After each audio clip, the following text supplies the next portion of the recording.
झारखंड में चुनावी महासंग्राम चल रहा है। 2 चरणों में चुनाव होने हैं। पहले चरण का चुनाव 43 सीटों पर हो चुका है। दूसरे चरण यानी 20 तारीख को 38 सीटों पर चुनाव होने हैं। तैयारियां पूरी हैं। पूरी जोर आजमाइश, पूरी ताकत लगाई जा रही है। सीधी टक्कर एनडीए और इंडिया अलायंस के बीच में है। अब देखना यह है कि सरकार किसकी बनेगी। 18 तारीख को शोरगुल खत्म हो जाएगा, यानी चुनाव प्रचार खत्म हो जाएगा। साइलेंस प्रचार होगा, डोर टू डोर कैंपेनिंग होगी। किसकी किस्मत में क्या है वो तो 23 तारीख को ही पता चलेगा। इसमें कई बड़े दिग्गजों की किस्मत का फैसला होना है। इसमें सूबे के मुख्यमंत्री हेमंत सोरेन सहित बाबूलाल मरांडी, झारखंड के पहले मुख्यमंत्री, उनकी भी किस्मत का फैसला होना है। कल्पना सोरेन के लिए भी मतदान डाले जाएंगे। और इस चुनावी मैदान को दिलचस्प बनाने के लिए जेल कैम भी है। जयराम महतो की पार्टी झारखंड लोकतांत्रिक क्रांतिकारी मोर्चा 10 सीटों पर चुनाव लड़ रही है। अब देखना होगा जो 38 सीटों पर चुनाव होने हैं उसमें जयराम महतो का कितना दखल होता है। वो खुद 2 सीटों से चुनाव लड़ रहे हैं, डुमरी और बेरमो से। तो आइए देखते हैं 38 सीटों पर क्या कुछ हो रहा है, कौन चुनाव लड़ रहे हैं, कौन उम्मीदवार हैं, कौन किसको कड़ी टक्कर दे रहे हैं। आप राजनीतिक खबरें देख रहे हैं। हमारा नाम कुणाल सिंह है। शुरू करते हैं राजनीतिक खबरें 38 सीटों की। शुरुआत झारखंड की हॉट सीट कहे जाने वाली धनवार सीट से करेंगे। धनवार सीट से बीजेपी के प्रदेश अध्यक्ष बाबूलाल मरांडी की प्रतिष्ठा दांव पर है। 2019 में बाबूलाल मरांडी ने यहां से जेबीएम के टिकट से चुनाव जीता था। इस बार बीजेपी से उम्मीदवारी कर रहे हैं। माले और जेएमएम के बीच दोस्ताना संघर्ष है।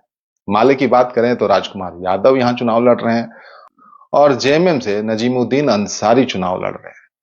इससे पहले यह बहुकोणीय हो गया था धनवार सीट, जब निरंजन राय ने निर्दलीय चुनाव लड़ने का फैसला कर लिया था। हालांकि उन्हें मना लिया गया है, तो यह धनवार का सीट अब बड़ा दिलचस्प हो गया है। कहीं ना कहीं एक एडेड एडवांटेज मिला है। जब निरंजन राय को मना लिया गया, जब निशिकांत दुबे सांसद और हेमंता बिश्व शर्मा उनके साथ नजर आए थे, उनके घर गए थे और वो प्रकरण हुआ था जिसमें वो फिर से बीजेपी के साथ आ गए। तो धनवार सीट की हम बात कर रहे थे। बहुकोणीय जो है अब त्रिकोणीय हो गया है, जिसमें जेएमएम भी है, माले भी है और प्रतिष्ठा जिनकी दांव पर है बाबूलाल मरांडी भी है। बात अगर गांडे सीट की करें तो जेएमएम के स्टार प्रचारक कल्पना सोरेन चुनावी मैदान में है। इसी साल उन्होंने उपचुनाव जीता था और आप चुनाव में देख ही रहे हैं किस तरीके से उनकी सक्रियता है, किस तरीके से वो चुनाव प्रचार कर रही हैं। तो इस चुनाव में कल्पना सोरेन पर सबकी नजर रहेगी और एक तरीके से गांडे जो है जेएमएम का गढ़ भी कहा जाता है। मुकाबला कर रही हैं मुनिया देवी, बीजेपी में पिछले साल ही शामिल हुई हैं, गिरिडीह के जिला परिषद अध्यक्ष भी रह चुकी हैं। तो कड़ा मुकाबला होने की उम्मीद है गांडे सीट। बात अगर राजमहल सीट की जाए तो इस बार कड़ी टक्कर की उम्मीद है बीजेपी के अनंत ओझा और जेएमएम के एमटी राजा के बीच। 2014 और 2019 का चुनाव अनंत ओझा ने जीता था और हैट्रिक लगाने के चक्कर में 14 और 19 में कड़ी टक्कर हुई थी। तो इस बार इस चुनाव में क्या होता है, कड़ी टक्कर की फिर से उम्मीद है। अब ये तो 23 तारीख को ही पता चलेगा। एमटी राजा जेएमएम की तरफ से चुनावी मैदान में है। 2 बार चुनाव जीत चुके बीजेपी के अनंत ओझा कड़ी टक्कर दे रहे हैं। बरहेट विधानसभा झारखंड के सबसे हॉट सीटों में है, क्योंकि यहां पर गर्मी पैदा करेंगे झारखंड के मुख्यमंत्री हेमंत सोरेन। 2 बार लगातार चुनाव जीत चुके हैं, तीसरी बार वो हैट्रिक के चक्कर में है। टक्कर देंगे बीजेपी से गमेलियल हेम्ब्रम। पेशे से वो शिक्षक रहे हैं। पिछले चुनाव में जब आजसू से वो चुनाव लड़े थे तो मात्र उन्हें 2500 वोट मिले। तो इस बार उम्मीद ये है कि भारतीय जनता पार्टी की परंपरागत जो वोट बैंक है वो उन्हें मिले। शिक्षक की नौकरी छोड़कर राजनीति में आए हैं गमेलियन हेम्ब्रम। तो ये देखना पड़ेगा कि ये सौदा उनके लिए कितना महंगा पड़ता है या फिर राजनीति में उनके बढ़ते हुए कदम होते हैं। और आपको ये बता दें, 4 दशकों से बरहेट जो है जेएमएम का गढ़ भी रहा है। लिट्टीपाड़ा विधानसभा सीट की बात की जाए तो झारखंड मुक्ति मोर्चा ने उम्मीदवार के तौर पर हेमलाल मुर्मू को चुनावी मैदान में उतारा है, तो दूसरी तरफ भारतीय जनता पार्टी ने बाबूधन मुर्मू को चुनावी मैदान में उतारा है। साल 2019 चुनाव की बात की जाए तो यहां से दिनेश विलियम मरांडी ने झारखंड मुक्ति मोर्चा के टिकट से चुनाव जीता था। लेकिन उन्हें टिकट नहीं मिला तो वो भारतीय जनता पार्टी में शामिल हो गए। आंकड़े ये बताते हैं कि दिनेश विलियम मरांडी, उनके पिता साइमन मरांडी और उनकी माता सुशीला हांसदा ने यहां से 7 बार चुनाव जीते हैं। अब देखना दिलचस्प होगा कि इस बार लिट्टीपाड़ा में क्या होता है। काफी उलटफेर हुआ है यहाँ पे। पाकुड़ विधानसभा का मुकाबला भी बड़ा दिलचस्प होने की उम्मीद है। निशात आलम के साथ चुनावी मैदान में टक्कर देने के लिए एनडीए की तरफ से अजहर इस्लाम को उतारा है। अब आप ये जानना चाहते होंगे कि आखिर ये निशात आलम कौन है। आपको बताना चाहेंगे, निशात आलम झारखंड के पूर्व मंत्री आलमगीर आलम की पत्नी है, जिन्हें ईडी ने मनी लॉन्ड्रिंग के मामले में गिरफ्तार किया था और कई महीने से वो जेल में है। तो कांग्रेस ने टिकट आलमगीर आलम की पत्नी निशात आलम को दिया। इसमें एक और दिलचस्प मोड़ है, क्योंकि यहां पर सपा ने भी उम्मीदवार दिया है। सपा ने पूर्व विधायक अकील अख्तर को चुनावी मैदान में भेजा है, तो उम्मीद त्रिकोणीय संघर्ष की भी हो जाती है। हम देखना होगा क्या कुछ होता है पाकुड़ सीट पर। बात महेशपुर सीट की अगर की जाए तो स्टीफन मरांडी यहां पर झारखंड मुक्ति मोर्चा से चुनाव लड़ रहे हैं, तो भाजपा की तरफ से जो टक्कर दे रहे हैं वो नवीन हेम्ब्रम है। 2019 का चुनाव स्टीफन मरांडी यहां से जीत चुके हैं। अब देखना ये होगा, कहा जाता है कि ये झारखंड मुक्ति मोर्चा का किला है। इस किले में सेंधमारी आखिर नवीन हेम्ब्रम कैसे कर पाएंगे, ये बड़ा दिलचस्प है। शिकारीपाड़ा विधानसभा की बात की जाए तो सवाल यह है कि आखिर इस विधानसभा का शिकार कौन करेगा।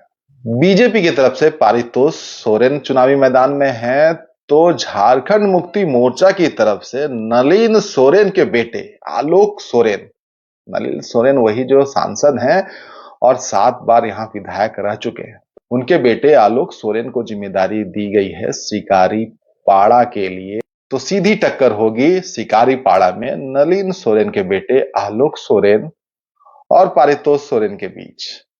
बढ़ते बढ़ते हम लोग नाला की तरफ आ गए हैं, नाला विधानसभा की तरफ आ गए हैं। स्पीकर रविंद्रनाथ महतो को चुनौती देंगे माधव चंद्र महतो। 2014 और 19 का चुनाव रविंद्रनाथ महतो झारखंड मुक्ति मोर्चा के टिकट से जीत चुके हैं और 19 का चुनाव जीतने के बाद उन्हें विधानसभा का स्पीकर बनाया गया था। तो इस बार सीधी टक्कर है और कड़ी टक्कर की उम्मीद है भारतीय जनता पार्टी के माधव चंद्र महतो से।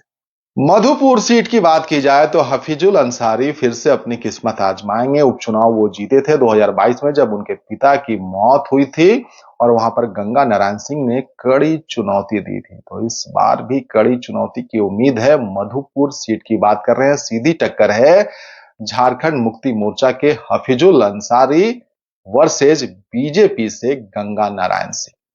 सारठ विधानसभा भी बड़ा दिलचस्प है इस बार। यहां पर रणधीर सिंह है बीजेपी के और दूसरी तरफ जेएमएम से चुन्ना सिंह है। चुन्ना सिंह के बारे में बता दें, चुन्ना सिंह विभिन्न पार्टियों और निर्दलीय रहते हुए 4 बार चुनाव जीत चुके हैं और बात रणधीर सिंह की करें तो 2014 और 19 का चुनाव वो बीजेपी से जीत चुके हैं। तो इस बार कड़ी और भयंकर टक्कर होने की उम्मीद जताई जा रही है। दोनों जीत को लेकर आश्वस्त हैं। चलिए बाबा नगरी की तरफ चलते हैं, देवघर सीट की बात करते हैं। यहां से आरजेडी के सुरेश पासवान और बीजेपी के टिकट से 2 बार चुनाव जीत चुके 14 और 19 का नारायण दास चुनावी मैदान में। पिछला चुनाव भी टक्कर दे गए थे सुरेश पासवान, तो इस बार भी उम्मीद है टक्कर मिलेगी। दोनों के बीच सीधी लड़ाई है, आरजेडी वर्सेस बीजेपी। पोड़ैया हाट में आमने सामने है कांग्रेस के प्रदीप यादव, तो दूसरी तरफ बीजेपी से देवेंद्र नाथ सिंह। प्रदीप यादव पिछला चुनाव 2019 का जेवीएम के टिकट से जीते थे, इस बार कांग्रेस में शामिल हैं और 5 बार चुनाव जीत चुके प्रदीप यादव 6ठी बार कोशिश करेंगे। देवेंद्र नाथ सिंह के बारे में कहा जाता है कि स्थानीय मतदाताओं पर मजबूत पकड़ है, तो ये पता 23 तारीख को ही चलेगा इतनी मजबूत पकड़। गोड्डा में पुराने प्रतिद्वंदी फिर इस बार टकराएंगे। गोड्डा में बीजेपी की तरफ से अमित मंडल होंगे तो राजद की तरफ से संजय यादव होंगे। 2014 और 19 का चुनाव अमित मंडल बीजेपी के टिकट से जीत चुके हैं, उनके पिता भी 2 बार विधायक रहे हैं और संजय यादव भी यहां से 2 बार चुनाव जीत चुके हैं। तो गोड्डा में सीधी टक्कर है अमित मंडल और संजय यादव के बीच। महागामा में सीधी टक्कर है झारखंड सरकार की मंत्री दीपिका पांडे सिंह और अशोक भगत के बीच। दीपिका पांडे सिंह 2019 का चुनाव जीती थी और चुनाव से ठीक पहले बादल पत्रलेख को जो मंत्री पद से हटाया गया था, इन्हें मंत्री पद की जिम्मेदारी दी गई। 2 बार चुनाव जीत चुके अशोक भगत और दीपिका पांडे सिंह के बीच सीधी टक्कर होने की उम्मीद है महागामा विधानसभा से। रामगढ़ चुनाव त्रिकोणीय भी हो सकता है। चुनावी मैदान में है जेएलकेएम से परमेश्वर कुमार, तो कांग्रेस की तरफ से ममता देवी और आजसू की तरफ से सुनीता देवी। 2019 का चुनाव कांग्रेस ने यहां जीता था, लेकिन एक मामले में अदालत ने कांग्रेस से चुनाव जीती तो 2 साल की सजा सुनाई थी, तो उनकी सदस्यता रद्द हो गई। उपचुनाव हुए और उपचुनाव में चंद्र प्रकाश चौधरी जो सांसद हैं, उनकी पत्नी सुनीता देवी चुनाव लड़ती हैं और उपचुनाव जीत जाती हैं। इस बार परमेश्वर कुमार जो जेएलकेएम से हैं, वो त्रिकोणीय बनाने का पूरा प्रयास करेंगे। बाकी रामगढ़ विधानसभा चुनाव भी बड़ा दिलचस्प है, नजर रखिएगा। मांडू सीट पर सीधी टक्कर जेपी पटेल जो कांग्रेस के हैं और आजसू के तिवारी महतो के बीच है। 2019 का चुनाव जेपी पटेल ने ही जीता था, लेकिन वो भाजपा के टिकट से चुनाव जीते थे। लेकिन लोकसभा चुनाव आते ही वो कांग्रेस में चले गए, हजारीबाग का चुनाव लड़े लोकसभा के लिए और लोकसभा चुनाव वो हार गए और फिर वो चुनाव लड़ रहे हैं कांग्रेस की टिकट पर। 2014 का चुनाव बताता है कि वो जेएमएम से चुनाव लड़े थे। बहुत कंफ्यूजन है। हालांकि अब ये डिसाइड ये जनता को करना है कि चुनाव कौन जीतेगा। 2019 का चुनाव तिवारी महतो जब यहां लड़े थे तो कड़ा मुकाबला हुआ था, बहुत कम मार्जिन से जेपी पटेल से चुनाव हारे थे। एक बात और याद रखिएगा, मांडू चुनाव में जेएलकेएम भी है, जो मजबूत गढ़ के तौर पर जेएलकेएम का देखा जा रहा है। लोकसभा चुनाव में काफी वोट जेएलकेएम को यहां से मिला था, तो इस बार भी त्रिकोणीय होने की संघर्ष है। खेल बिगड़ सकता है, बन सकता है, नजर रखिएगा मांडू विधानसभा पे। बगोदर सीट की बात की जाए तो भाकपा माले के विनोद कुमार सिंह फिर से चुनौती दे रहे हैं। 3 बार चुनाव 2005, 9 और 19 का वो जीत चुके हैं। बीजेपी से नगेंद्र महतो हैं, 2014 का वो चुनाव जीते थे, लेकिन वो जेबीएम से जीते थे। विनोद कुमार सिंह को जो समर्थन इस बार मिल रहा है राजद, कांग्रेस और जेएमएम को, तो इस बार देखना बड़ा दिलचस्प होगा कि इसमें सेंधमारी भारतीय जनता पार्टी कर पाती है या नहीं। कड़ा मुकाबला है, संघर्ष बहुत जबरदस्त देखने को मिलेगा। बगोदर विधानसभा सीट की बात कर रहे हैं, विनोद सिंह भाकपा माले के और भारतीय जनता पार्टी के नगेंद्र महतो के बीच। जमुआ में मंजू देवी और केदार हाजरा एक बार फिर आमने सामने हैं। 2019 चुनाव में केदार हाजरा ने बीजेपी से चुनाव जीता था, वहीं कांग्रेस से मंजू देवी ने कड़ी टक्कर दी थी। लेकिन ऐन चुनाव के मौके पर मंजू देवी कांग्रेस छोड़कर बीजेपी में शामिल हो गई, जबकि टिकट नहीं मिलने पर केदार हाजरा बीजेपी छोड़कर जेएमएम में शामिल हो गए। तो बड़ा दिलचस्प हो गया है ये मुकाबला। तो सारी चीजें उलट पुलट हो गई। तो जेएमएम ने केदार हाजरा को उम्मीदवार बनाया, तो बीजेपी ने मंजू देवी को। गिरिडीह से जेएमएम के सुदीप कुमार तो भाजपा की तरफ से निर्भय शाहबादी चुनावी मैदान में होंगे। 2019 के चुनाव में कड़ी टक्कर निर्भय शाहबादी ने दी थी। 2 बार निर्भय शाहबादी यहां से चुनाव जीत चुके हैं और इस बार कई प्रत्याशी भी चुनावी मैदान में हैं, तो त्रिकोणीय बनाने की जुगत में लगे हैं सारे प्रत्याशी। अब देखना ये होगा कि इस चुनाव में क्या होता है। निर्भय शाहबादी और दूसरी तरफ सुदीप कुमार। बीच बीच में हम हॉट सीट की बात कर रहे हैं, तो एक और बड़ी सीट है डुमरी विधानसभा सीट। यहां पर बेबी देवी चुनाव लड़ रही हैं, पूर्व मंत्री स्वर्गीय जगन्नाथ महतो की पत्नी।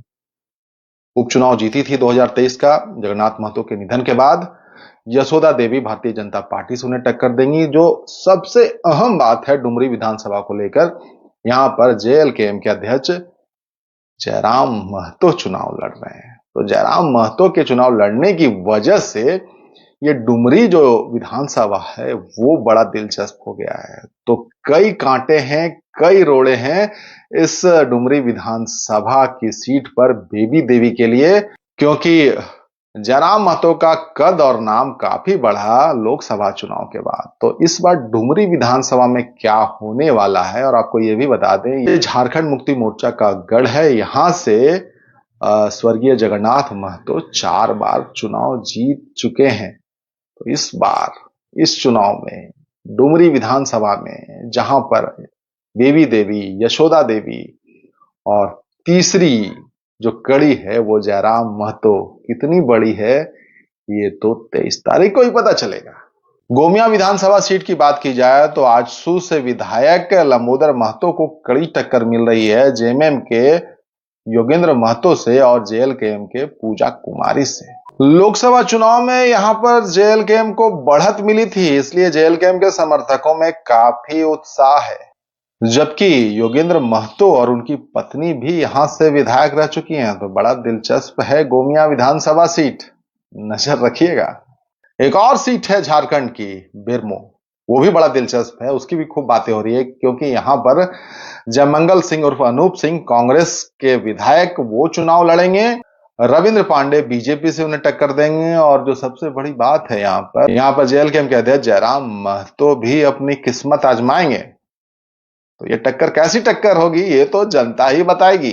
रविंद्र पांडे गिरिडीह से 3 बार सांसद रह चुके हैं, नहीं पे ही छोड़ते हैं, लिस्ट लंबी होगी उनके समर्थकों की। और दूसरी तरफ लोकसभा चुनाव में जेएलकेएम को यहां से बढ़त मिली थी, तो समर्थकों का उत्साह तो स्वाभाविक तौर पर बढ़ा ही होगा। और अध्यक्ष हैं जयराम महतो, चर्चा में रहते हैं, सुर्खियों में रहते हैं, तो इस चुनाव का त्रिकोणीय होना कई मामलों में स्वाभाविक सा लगता है। बेरमो विधानसभा सीट पर नजर रखिएगा क्योंकि यहां पर जयराम महतो भी चुनाव लड़ रहे हैं। बोकारो सीट की बात करें तो बीजेपी से 2 बार विधायक रह चुके बिरंची नारायण 14-19 का चुनाव जीत चुके हैं। कई टक्कर कांग्रेस की श्वेता सिंह से मिली थी, इस बार भी वो चुनावी मैदान में है। पिछले 2019 के चुनाव में 1 लाख से अधिक वोट मिला था उन्हें। इस बार भी सीधी और कड़ी टक्कर की उम्मीद है बोकारो सीट पे श्वेता सिंह और बिरंची नारायण के बीच। बात अगर चंदन क्यारी सीट की करेंगे तो यहां भी पेंच है, कड़े मुकाबले की उम्मीद है। अमर बावरी 2014-19 का चुनाव यहां जीते थे, 2014 में जेवीएम से और 2019 में भाजपा से वो चुनाव जीते थे। इस बार जो है मामला कुछ ऐसा है कि उमाकांत रजक वहां से उन्हें चुनौती देते थे, आजसू से वो चुनाव लड़ते थे। इस बार आजसू और बीजेपी का जब गठबंधन हुआ तो उन्हें स्वाभाविक तौर पर टिकट नहीं मिला, वो जेएमएम में शामिल हो गए और तो कड़े टक्कर की उम्मीद चंदन क्यारी सीट पर है, कांटा फंस गया है। और आपको ये भी बता दे उमाकांत रजक यहां से चुनाव भी एक दफा जीत चुके हैं। सिंदरी सीट की बात की जाए तो भाजपा ने यहां से उम्मीदवार तारा देवी को बनाया है। इंद्रजीत महतो की पत्नी है, विधायक हैं, पिछले कई महीनों से बीमार होने की वजह से हैदराबाद में उनका इलाज चल रहा है, तो उनकी पत्नी को चुनावी मैदान में भाजपा ने उतारा। तारा देवी को जिला परिषद सदस्य रही हैं, मजबूत पकड़ बताई जाती है। वहीं भाकपा माले से चंद्रदेव महतो चुनावी मैदान में है, उन्हें आरजेडी, जेएमएम और कांग्रेस का समर्थन है। मुकाबला कड़ा और दिलचस्प होने की उम्मीद है। निरसा विधानसभा सीट पर इस बार फिर से भारतीय जनता पार्टी की अपर्णा सेनगुप्ता और भाकपा माले के अरूप चटर्जी के बीच सीधा मुकाबला है। यहां से अरूप चटर्जी 2 बार विधायक रह चुके हैं, जबकि साल 2019 में अपर्णा सेनगुप्ता ने 2019 में बीजेपी के टिकट से यहां चुनाव जीता था।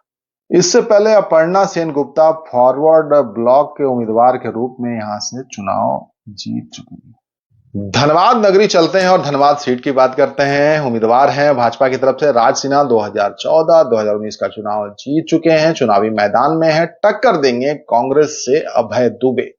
अभय दुबे 2014 लोकसभा का चुनाव लड़े थे, दूसरे स्थान पर रहे थे। झरिया में साल 2019 की तरह इस बार भी देवरानी और जेठानी के बीच में मुकाबला होगा, यानी पूर्णिमा नीरज सिंह कांग्रेस से और बीजेपी से रागनी सिंह।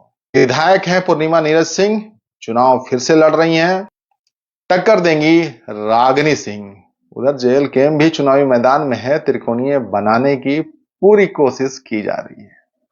टुंडी में जेएमएम के वरिष्ठ विधायक नेता कह लीजिए मथुरा महतो को कड़ी टक्कर दे रहे हैं बीजेपी के विकास महतो और जेएलकेएम के मोतीलाल महतो। 2024 लोकसभा चुनाव की बात की जाए तो मथुरा महतो भी चुनावी मैदान में थे और कई क्षेत्रों से पिछड़े थे, लेकिन टुंडी में बढ़त हासिल की थी। तो इस बार त्रिकोणीय होने की पूरी संभावना। मथुरा महतो 2009, 14 और 19 का चुनाव जीत चुके हैं, आंकड़े बड़े मजबूत हैं उनके, लेकिन इस बार क्या होता है ये देखना पड़ेगा। ऐसा है बाघमारा विधानसभा सीट की अगर बात करेंगे तो ये भी बड़ा दिलचस्प है। ढुल्लू महतो सांसद बन चुके हैं धनबाद के, तो उनके भाई शत्रुघ्न महतो को भाजपा से टिकट मिल गया। जलेश्वर महतो कांग्रेस से यहां चुनाव लड़ते हैं। 2019 का चुनाव बड़े कम मार्जिन, सिर्फ 800 से हारे थे। तो कड़ी टक्कर, कड़ा मुकाबला और त्रिकोणीय भी होने की संभावना है, क्योंकि जेएलकेएम भी इस चुनावी मैदान में अपनी किस्मत यानी बाघमारा में आजमाएगा। सिल्ली विधानसभा की बात की जाए तो सुदेश महतो बड़ा नाम, बड़ा कद चुनावी मैदान में है। उस सीट पर भी नजर सबकी है। 4 बार वो यहां से विधायक का चुनाव जीत चुके हैं, लेकिन इस बार जो मुकाबला है, कहीं त्रिकोणीय का जो चक्कर है, उसका पेंच है, वो तो सरदर्द नहीं बढ़ा रहा। जेएमएम से अमित महतो है चुनावी मैदान में, तो दूसरी तरफ सरदर्द बढ़ाने के लिए जेएलकेएम से देवेंद्र नाथ महतो हैं, जो लोकसभा चुनाव में भी थे और बड़े सुर्खियों में रहे थे। तो देवेंद्र नाथ महतो की वजह से सिल्ली चुनाव बड़ा दिलचस्प हो चला है, नजर रखिएगा। खिजरी विधानसभा की बात की जाए तो सीधा मुकाबला कांग्रेस के राजेश कच्छप और बीजेपी के राजकुमार पाहन के बीच है। 2019 का चुनाव राजेश कच्छप ने बड़े अंतर से जीता था और कांग्रेस इससे पहले कई बार यहां पर चुनाव जीत चुकी है। 2014 में राजकुमार पाहन, जो बीजेपी से अपनी उम्मीदवारी पेश कर रहे हैं, चुनाव जीत चुके हैं। सीधा मुकाबला है।